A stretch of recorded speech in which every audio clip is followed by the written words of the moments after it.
I got my first mountain bike in 1994. It was a Merit Pinewood Trail with Manitou 2 suspension forks, 2 inches of travel, Panaracer smoke and dart tires. Of course I saved up all my money for purple anodized bits, a Dave's chain device, those X-ray grip shifts when they came out,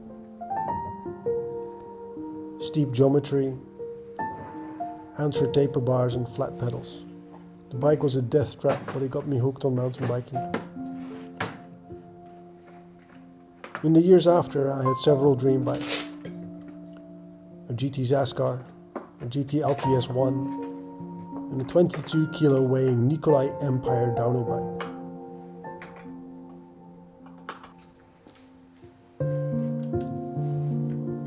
Over the years, I've been lucky enough to work with many different bike brands and distributors.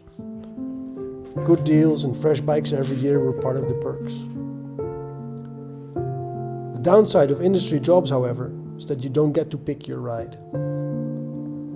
It's kind of not done to work for brand A and ride around on the weekend on brand B, especially if you work in the marketing department. So after leaving the bike industry during the whole COVID thing, I was in an exciting new position. Finally, after 2 decades, I was 100% free to get a bike of my choice. My spec, my geometry, colorways, everything.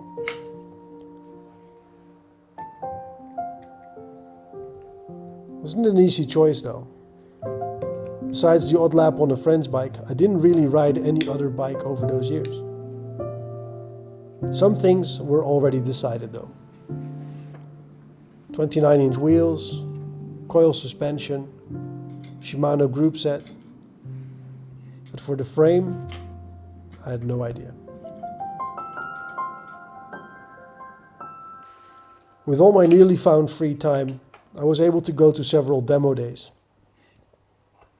Although I've been to hundreds of them, I was always present in the booth, handing out the test bikes, and never got the time to ride them. I went to multiple demo days, and after a bunch of hot laps on a wide range of bikes, I started to create my shortlist. In the end, there were only a few bikes that really stood out from the crowd in my opinion, when it came to riding quality, build quality.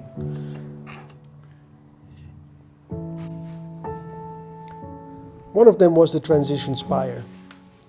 It's a rocket of a bike that would definitely make me a faster rider. Big travel, high speed, tons of confidence.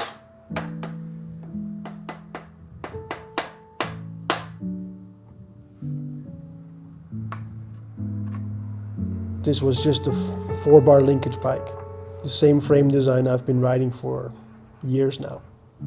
I wanted to look at something different. So another one on the list was the Bold Lincoln. Crazy looking frame with a hidden shock, easy to ride, playful.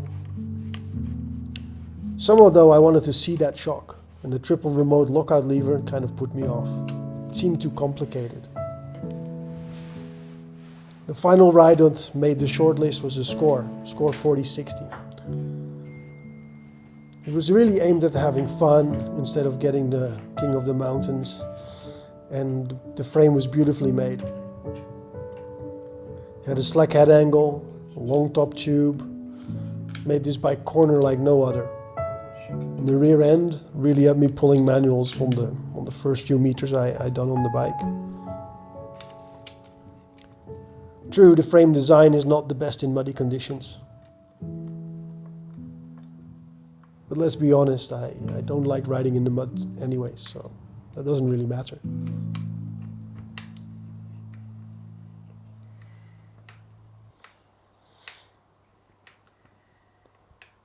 During the COVID period, there was a big shortage on bike parts. But that was kind of lucky for me, because this way SCOR offered a limited edition Öhlins coil frame kit. Dark grey, 100 pieces made. Exactly what I was after.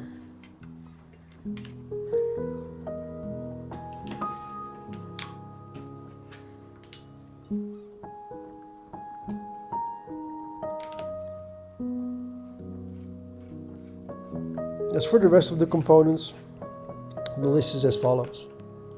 Got a Shimano XT drivetrain, simple, quality, reliable. Shimano XT cranks. It's nice to have fancy, good-looking, lightweight cranks, but in reality you're just gonna hit them against the rocks anyways, so. Brakes, Shimano XT4 piston. In my opinion, the only good brake to ride with in the Alps, unless you want to spend triple the amount on something exotic. PNW dropper post, long travel, reliable. Enve cockpit with 31.8 carbon bars to add some dampening to it and a super short stem. IndustryNine Wheelset. Strong, good looking, and who doesn't like the sound of their free hub. Rimpact tire inserts and Magic Marys from Schwalbe. Finishing off with some comfy race face grips.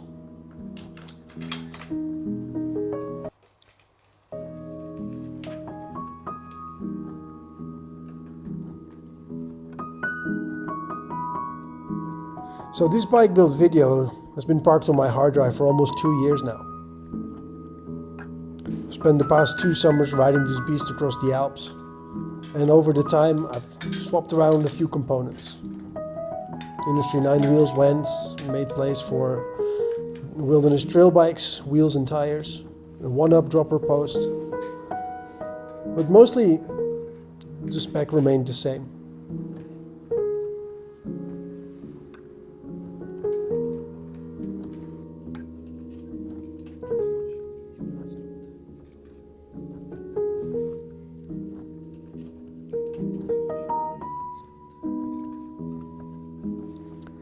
I thought about upgrading for a new bike for this year, but I can't find any good reason to get rid of the SCOR. So this winter I had a full shock service, new bearings, fresh tires, fresh cables. It's good to go for another season. If you have any questions around the ride, drop them in the comments. Let me know if you want me to do a ride review in another Trail Taxi TV episode.